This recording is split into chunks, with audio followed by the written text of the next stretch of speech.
Yo, yo, yo. Welcome back for another episode of Full Steam Ahead, where we discuss all things STEM with a twist of art. Our goal is to encourage the next generation of STEM leaders, bring our experiences to life, and encourage you to reach your full potential.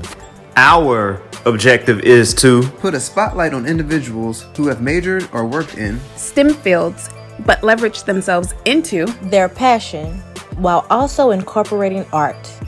This includes, but is not limited to music, photography, videography, painting, drawing, and speaking.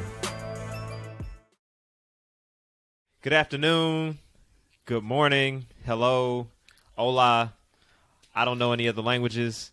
Besides that, no other ways to say welcome to another episode of Full Steam Ahead. Thank you for joining us today. I've got Matt and Brill with me today. Well, maybe I should say Diggs since you got Diggs in your title right now. But we're back for another episode. Let's get excited. All right, so we're gonna kind of dive into something a little different today. First, I want to ask: have any of y'all been to the Met Gala before, or do y'all know what the Met Gala is? Oh, definitely know what it is, but I've never been. You got to be like, you got to be elite. You got to know people. Yeah. You gotta be famous. Elite, like, yeah. I'm trying to get there one day. Y'all gonna see me on the red carpet eventually. One day, yeah, we gonna pull up. I might be like 50 or 60, but it's gonna happen. Better late than never. Yep. But I really had no real reason to bring that up, except that the word Met. When I hear the word Met, it reminds me of the Met Gala, and I want to say Gunna or somebody has a song called Met Gala that reminds me of that. All that to say that today we're going to talk about the Metaverse because it's something that's really new. And also when I hear Metaverse, I hear Met Gala pop in my head. All right. So, but before we dive into the Metaverse, what it is, how it's impacting the STEAM and the STEM world and some opportunities that are there, we're going to jump into Lessons in the Trap, or AKA our LITT segment. So, who wants to go ahead and pop off with the song? Or do y'all want me to go first? I can go first. You can go ahead. Or okay. You can go. Ladies first in okay. 2022. Well, thank you. Or always ladies first. Always ladies first, but thank you for being a gentleman. So I chose Transparent Soul by Willow Smith. I think because I don't have social media, I tend to kind of grasp onto things a little later than the rest of our society. So I kind of discovered this song, was it December of last year? And I've just been vibing to it. I've been kind of, just kind of like really in my own zone lately, just really in my head, kind of like keeping to myself, just really trying to like figure out, what the meaning to life is, what my purpose is, all that stuff. And so when I came across this song, it was like really touching because, the hardest thing to face is ourselves. And that not only includes, all the good things that we, know and love about ourselves, but it also includes the bad. And so just kind of like digging through the trenches, if you will, just trying to like unload and unpack some of those darker sides of me. This song came right in time. And should I read some lyrics? Well, basically it goes, you can if you want. It goes, transparent soul, I can see right through, just so you know. And then she repeats that. But I really liked the part where she said, I knew a girl just like you. She was vain just like you, such a pain just like you, and everybody knows the truth. And also, it's clear to me now, you're scared of me, wow. It's clear to me now, transparent soul. And I don't know. I think the song is pretty self-explanatory if you ask me, but it was really just kind of like touching, and it was really relevant to my life when I found it. So that's what I've been vibing on this new year. Nice. Yeah, okay. I love what Willow Smith is doing right now, the new sound she's come out with. I know you're not on social media, but I did a watercolor painting like of her, like with these song lyrics. Oh, dope. Yeah. Nice. I'm a big fan of the Smith family in general, but yeah, Jaden and Willow, and yeah, I love this new sound she's coming out with, the rock, the rock vibes or whatever. So It really suits cool. her. And I'm glad you picked the song. Yeah, it's perfect. Is that your lessons in the trap too, Matt? Y'all. Yeah, I'm just gonna piggyback off that, for sure. Nice. Yeah. That's what's up. Nice. Yeah. I think that sounds like I need to actually listen to the song. I might have already heard it before, but I need to go ahead and check that out.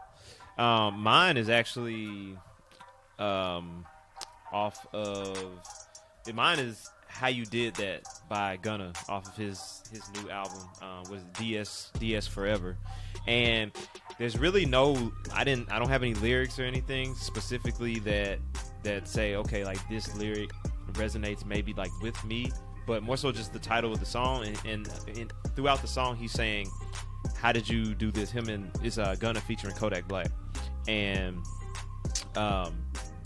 throughout the song, he's saying how'd you do certain things, and it just resonated with me and said, okay, like there's things that we go through in life, and people will ask you, how did you do that? How did you get to this point? Or like with this amount of money, how did you make this happen? Or with this amount of knowledge, how did you get to this point? And it really just spoke to me in terms of, this is what I took from it. Like, your starting point doesn't have to be your ending point, and you really can do what you put your mind to. It's a little cliche, but that's what I took from it. That's real. Nice. Yep. Love it.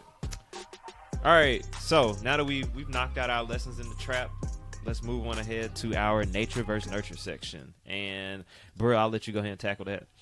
Yeah, so as I said earlier, I've been kind of like sitting back, just kind of like digging through, getting kind of like introspective. And so that's where this first nurture versus nature came from, which is, if you could time travel, would you want to meet your distant ancestors or your distant descendants? Distant ancestors or distant Descendants, so the people who come after you. Mm-hmm. That descend from you. Okay. Mm-hmm. Okay. That's so interesting. That Good is question. very. I think there's like a big part of me that obviously wants to go back and meet my ancestors, but I kind of want to see what's happening in the future too. I think Right. I think I want to move forward. I want to see what's going on, like in the future. My descendants, my future distant descendants, I should say. Yeah. Especially with this topic we have going on too with the metaverse. Like, what's going on with the metaverse 30, 40, 50 years from now, or whatever distant is considered. Yeah. So when you say your ancestors, like they have to be related to you, or like does ancestors include like the dinosaurs and like the different galaxies and stuff that happened? I wasn't thinking that far out, but yeah, no, I was thinking people that are the bloodline, in your bloodline. Okay. James said the dinosaurs. I think I'm with.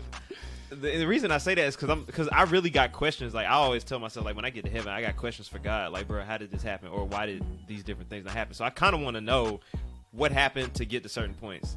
But then also with Matt's point, I do want to see what comes next. Like, will there be flying cars? Or, I mean, I guess that's kind of not too far from where we are now with self-driving cars. Or, are we gonna be able to just transport from one place to another without having to drive? Like, are they gonna be just different what's the thing called, like portals, where you just walk in and then you end up on the other side of the earth? I think I'll say distant descendants, because I also want to see what my super however far grandkids and what everybody's looking like. Hopefully they keeping the family name up to par. That's what I want to see. Nice. Well, I guess I'm the odd one out here. I want to see what was happening before me. Yeah, I'm really interested in meeting the ancestors and figuring out, what led to me. Okay. For cool. Sure. Got you. The next one is Netflix or YouTube? YouTube. Yeah, me too. Why YouTube, James? I low key, I can't tell you the last time I watched Netflix. What? Yeah, so I can. It was like sometime in November or maybe early December. But I'm a YouTube. I love watching music videos. I watch a lot. I watch podcasts. I watch sermons. I watch a lot of stuff on YouTube. So I can get lost on YouTube. Netflix, I just don't. I like Netflix, and there are times when I'm into Netflix, but I'm just not all the way into it like YouTube. That's so surprising. I actually thought this was kind of a hard question when I first, read it. And the only reason why I'm going with YouTube because YouTube University, there's so much stuff you can learn just by going on YouTube and searching it. And literally, Crystal, my fiance, and I, we learned how to install hardwood and vinyl plank floors, watching YouTube.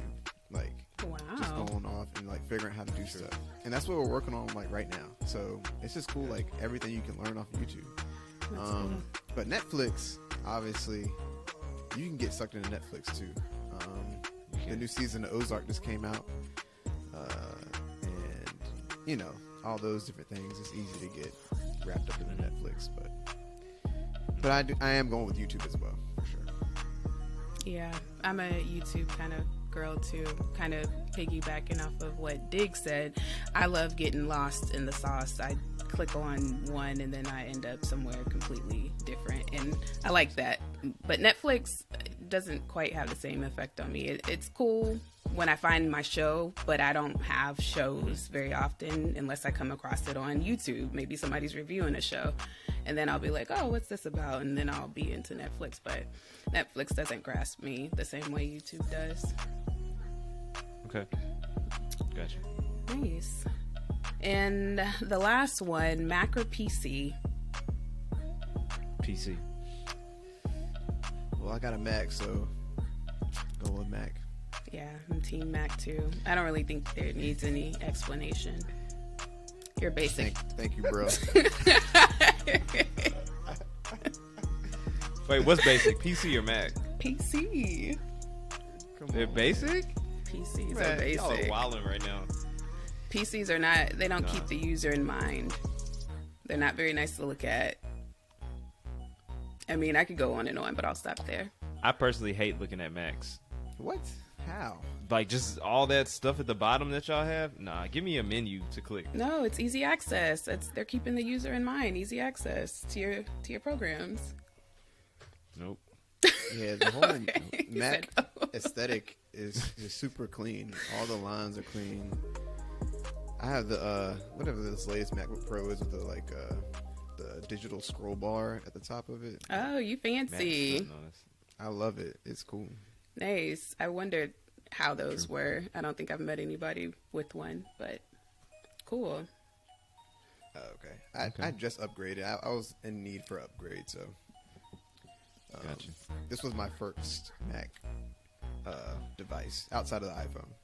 Oh, nice. Well, welcome. Thank you. Appreciate it. Sorry, James. Well, let's go ahead and jump into our boss segment, blowing off some steam, where we talk about something that, probably made us upset, made us feel some type of way, but because we are bosses, we find our way around it. We find ways to deal with it, and we resolve the issue. Or sometimes the issue can't be resolved, but we still deal with it. All right. I can kick this one off, or Brill, you can kick it off, or Matt. But yeah. Go ahead. Mine is... Go ahead. You say go ahead? Mm-hmm. Yeah, you got it. Okay, mine is short and simple. Having to work on Fridays. I'm ready for these 4-day weeks. I know it's been talk about different companies doing different studies, but just something about I watched a video and just something about we spend more days at work than we do resting and recovering. Mm-hmm. I think it was Trevor Noah that mentioned it, but yeah, my blowing off some steam is these companies need to give us Fridays off. Yeah, that's it. Ditto. I mean, that's got to be a like a standard that's set by the government, right? I mean, I say by the government, but yeah, good luck with you that. know, And you look at other countries. There are other countries that have like the 4-day work weeks and whatnot, or I think they're working lesser hours in a day, Right. in like the U.S. is. Yeah, there was New Zealand, Japan, Spain. We're all testing out pilots. Actually, Microsoft, I believe it was in the U.S., they tried out the 4-day work week, and data revealed that productivity improved and employees were overall more satisfied, which I think speaks to like our humanity as humans. Like, we're not robots. This isn't the Industrial Revolution. You know, we need time to recover, rest, reconnect with others. So yeah, I'm all for it. But yeah, well, I try not to be pessimistic, but this is a capitalistic society, and Yeah. What about so mine is about telework. So first let me ask, are y'all able to telework at your jobs? Meaning like work from home? Yeah, excuse me. Yeah, work from home. Yeah. Yes, I've been the whole time I've had this job, I've been working from home. Really? 'Cause Wow. I started in the pandemic. That's awesome. I actually just quit my job, and but I start a new one in a few weeks, just taking time off to rest. But the job that I had previously, I was able to work remotely. Like, I worked 4 days a week, and so three of those days were from home, and one of those days I was required to go in, which Okay. I dreaded, but I did it. It's like, if you First, can't. congratulations. Well, thank you. Go ahead. Sorry, I was gonna say, if I can work congrats. remotely, thank you. If I can work remotely, why not let me work remotely? Like, why force me to go in that one day? But I don't make the rules. For sure. So I work at the shipyard, and I get it. Like, we're part of like Department of the Navy, Department of the Defense, and we do a lot of critical work that supports like the mission of the United States. So I understand like why they are very strict about our telework policy, but at least at my job, they're not like very like, it's not a standard policy across the board. It's kind of up to like whatever department you're in. And so in my department, although we are engineering department, they don't have us on a like rotational telework schedule. We're like required to come into the office. And so I'm like, to me, it just doesn't make much sense, especially during the pandemic. And like, if you're able to telework and you're, you know, saving money for the government because you're not utilizing as much like utility expenses, like all this other stuff, and you can work more productively from home, like, it's a no-brainer to me to at least have some sort of telework policy. But yeah, we don't really have that right now. So for me, that's me salty. blowing off some steam. Yeah, I'm a little salty, especially when I see like other groups that have it and then we don't. I'm like, come on. I feel you. Yeah, if they're watching this, I might get fired. Hopefully they don't see this. But I don't think they'll fire you just for blowing off some steam about it. Right. I don't think so. Okay. I feel you. Well, I mean, maybe what we're about to discuss can help get you over the hump of, you know, and maybe allow you to work from home, or maybe even work from Antarctica or, you know, Australia or something, and not actually even have to leave your home. So we're gonna jump into our main topic with that said, and today we'll be discussing the metaverse. Right? We see there's a lot of chatter about different things that are going on with the metaverse, how people are planning for it. We've even got Facebook and Microsoft are making some pretty big changes right now. And Facebook has apparently changed their name to Meta now instead of Facebook, which is very interesting. And I believe they had to buy that name from someone. So let's go right into it. How familiar are you all with the metaverse? I'm somewhat familiar with it. I mean, I'm really starting to follow more closely now. After seeing a lot of the stuff kind of take off, especially like with the Facebook announcement. Cryptocurrency has been kind of taking off here lately, and I'm following more pages about the metaverse, so I'm somewhat familiar with what's kind of going on now. Okay. Yeah, I have Sorry, go ahead.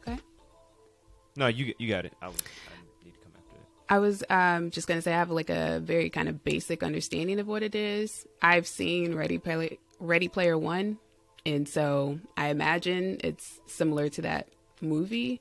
But I've been looking at different articles and videos on YouTube about it. Yeah, it just seems just like a VR world that you just never leave. Okay.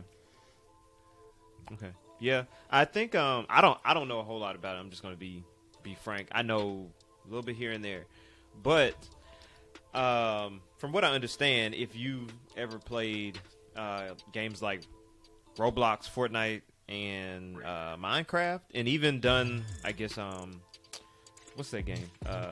Ghost Recon, Call of Duty. You play those different games. That's, I guess, like similar to the metaverse because you're playing people in different places, and different things like that. But I guess one of the biggest things that I want to know about the metaverse is, okay, like, how far are they really trying to take this? Like, do we really want to access everything from a different place? Like, do you really want to be, going to bars and clubs in the metaverse, or like, how does that play out?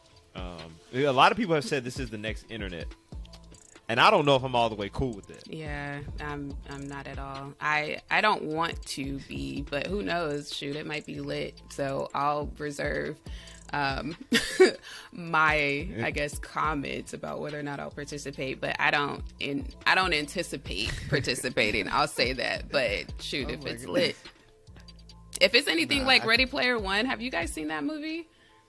I actually haven't seen it yet. Oh my god! Actually, when you said that, I thought you were saying Real Player, like Real Player One, Real Player from back in the day. No, Ready. Y'all remember that? Yes, I remember Real Player. Oh, sorry, okay. No, I don't.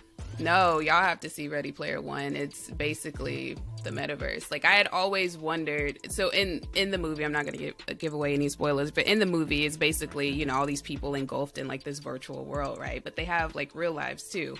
And so the movie like perfectly like married the two worlds. And I had always wondered if something like that could happen in real life. And then talks of the metaverse came, and I'm like, oh my God, this is Ready Player One. Like, coming into fruition. Like, I need to write that down. You guys have to watch that. It's a good movie. Ready Player One.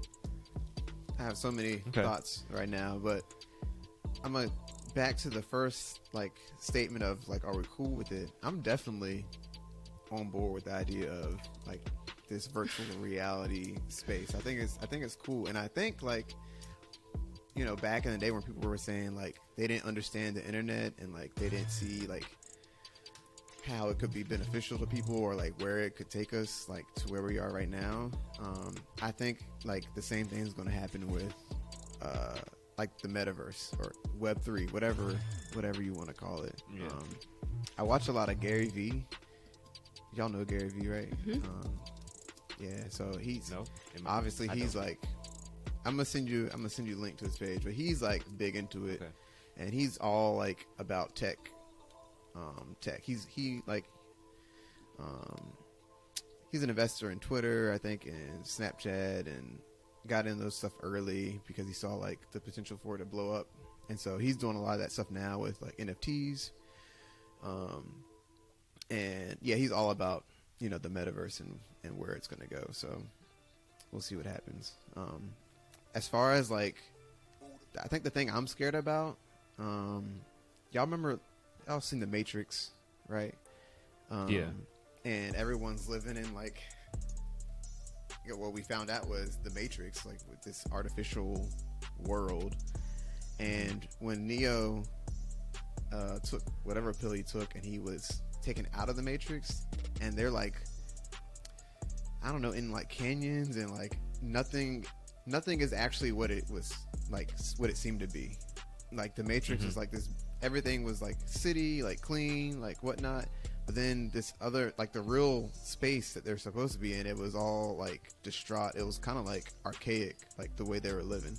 And so one of the things I'm thinking of is people are going to spend so much money like investing into this virtual world that like maybe we like start lacking on actually keeping up like with the infrastructure. The real world. Yeah.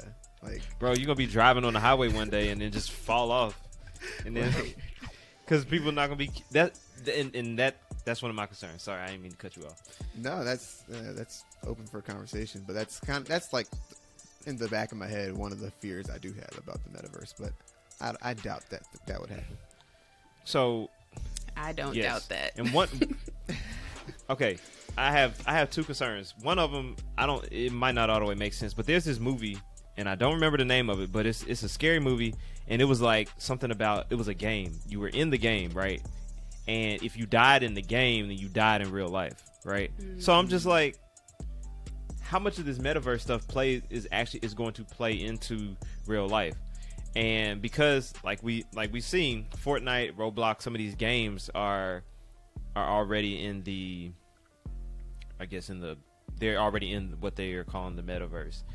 I don't want somebody to set up a code somewhere where if I die in this game, that I'm going to die in real life. And maybe I might be speaking from an ignorant perspective right now because I don't know all about it, but these are just things that I'm thinking about.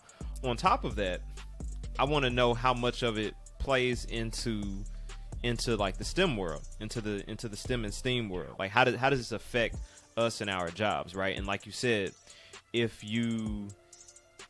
all this money is going into the metaverse, then how much of it is actually being put into roads? Like, yeah, okay, you put $6 million into a road that goes through the metaverse or for people to see in the metaverse, but what happens in the real world? Is it just going to crumble? You know, what happens to our jobs? You know, where do we go from there? So I think there's a lot to be questioned and a lot that probably needs to be thought about. You know, I think a lot of things have to happen. I think it opens up a lot of opportunities as far as the STEM world goes. Actually, like infrastructure is always going to be key, you know.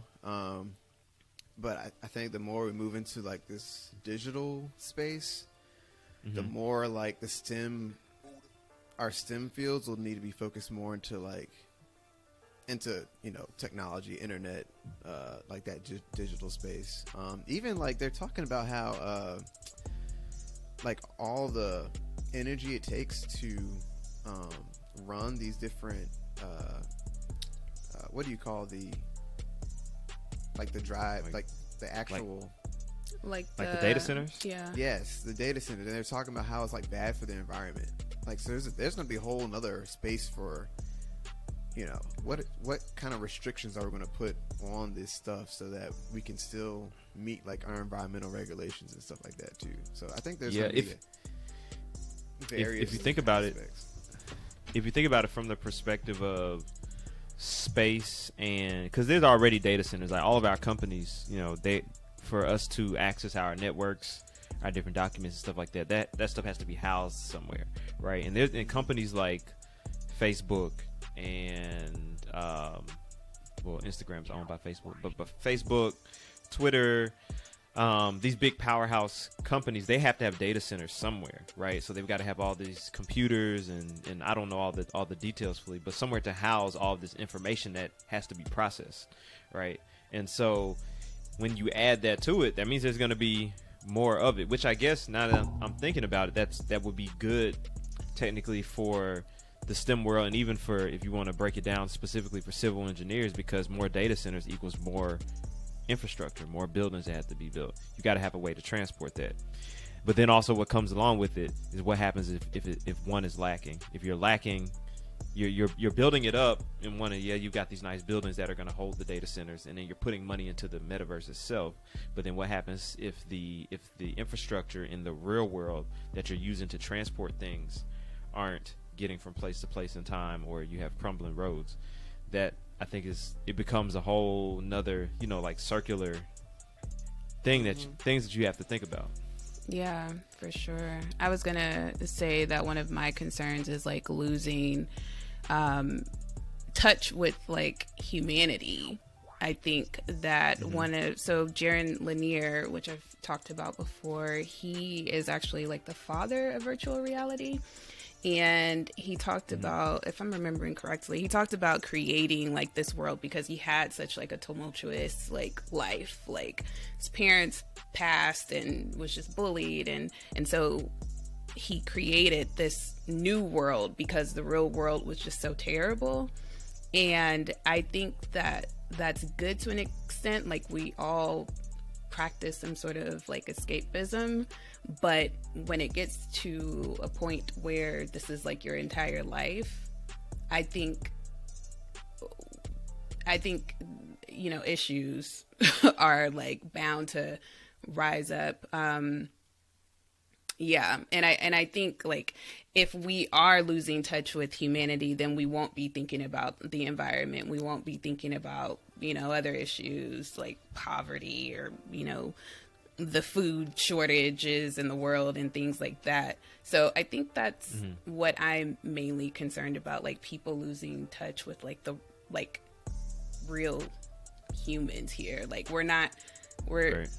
If they're engulfed in this virtual world and we're just all avatars, like what does that do to you psychologically when you go to school and you don't see this person as human? You see them as like, you know, Cleo 245, and you know you can shoot them because of it, right? I mean, that's why they put like all those regulations on like the video games, right? Because the kids were like playing them and they became like less sensitized or desensitized rather to like the violence in them, and they were blaming like school shootings possibly on those, right?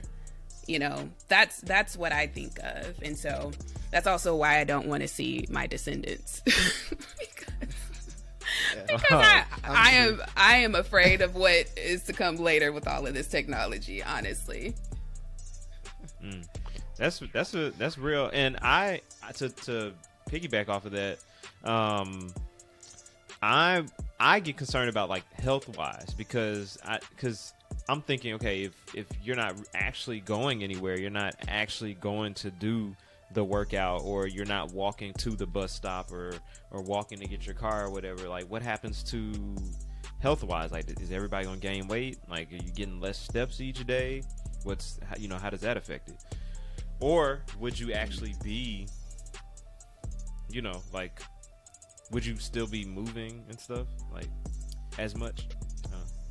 I think, yeah. So I think there's gonna be a few different options to go about it. Y'all seen like the Oculus virtual reality headsets? You know, so obviously it's probably not the same as going out and getting a full-blown workout, but you know, you've seen people like play the boxing games and stuff up there, or like even like with the Wii where they actually make you get up now, like you have to like actually swing at stuff to play the games. Like I think you'll see more of that in the metaverse. So I think there'll still be some activity. Obviously I think there's still gonna be opportunity for people to just sit down at a desk and click a mouse and do stuff too, but you know, we'll see. I do want to say one more, I guess, condescending thing about the metaverse before like we talk about some more exciting stuff. But like what Brill was talking about with the avatars, I think that. So I just imagine like, obviously, like when we first got social media and stuff, and like it's opened up like online dating and whatnot.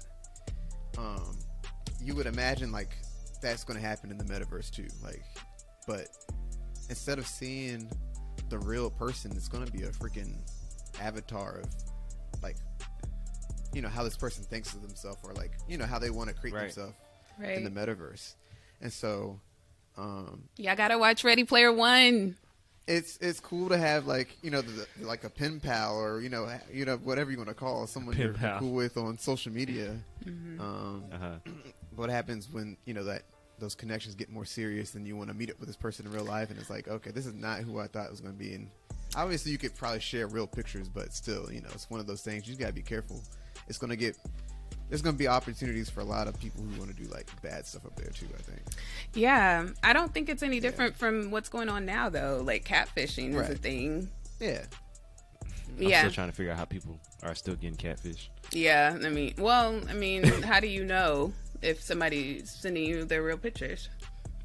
I don't know. But true. Yeah, that's another concern that I have, like in terms of like safety. But I specifically think of like children who are going to be in the metaverse. Like, what are the regulations that's going to be put on kids? Like exposing them to, you know, pornographic imagery or, you know, really highly, you know, problematic, politically charged views at a very young age. These are the types of things that I think about. Also, once they start incorporating those, like, I saw an article where they were talking about like incorporating like haptic sensory to where you can like touch, like you can actually like feel the things in the metaverse that you're picking up, like they're working on stuff like that. And now it evades me. Now I don't know if I got these two mixed up or what, but there was a woman who reported like being like inappropriately touched in like in a virtual world. I think I saw that. And so it's like I'm like, what about the kids? Like how I mean, but I don't know if she could have really felt it. Right. But what if you maybe her avatar felt it. Yeah. And then, well, surely the avatar it showed the inappropriate touching.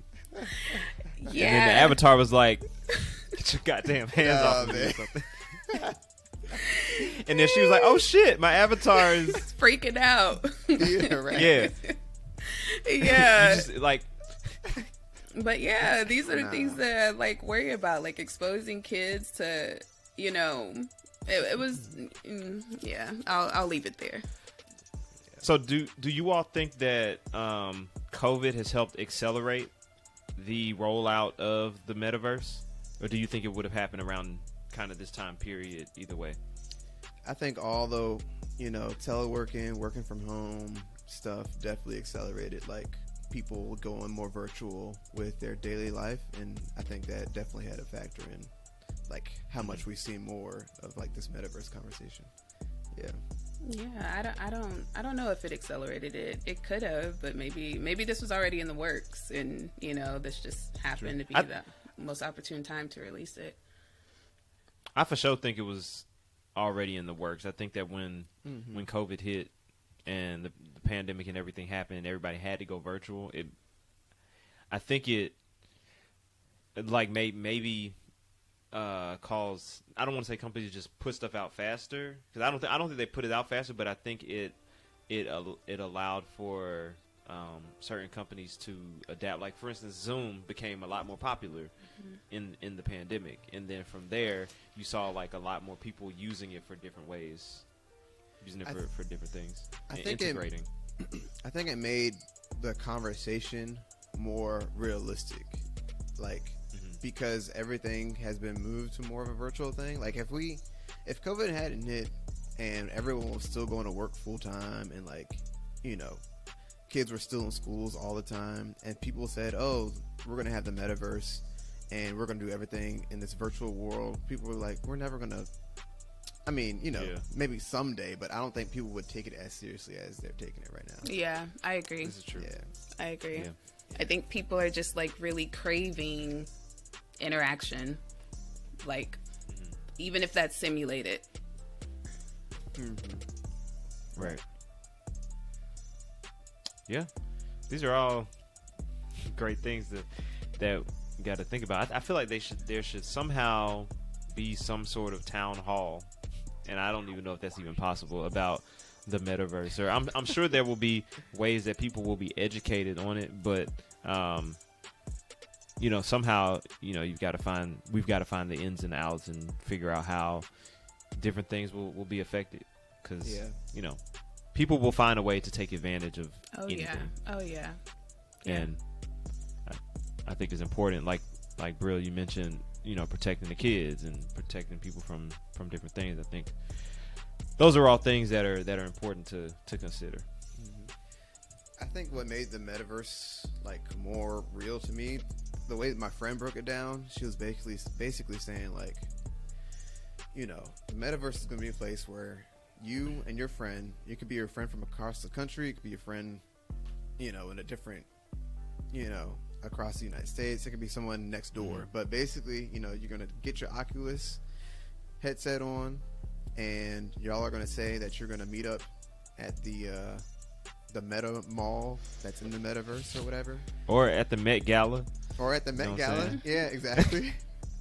And yeah, Yep. you're gonna style your avatar. You're gonna like hop into the mall through the metaverse, and you're gonna Have all walk the around. drip. Yeah, you're gonna walk around the mall, and you're gonna be able to like find clothes that you want to wear, and you can pick out the clothes.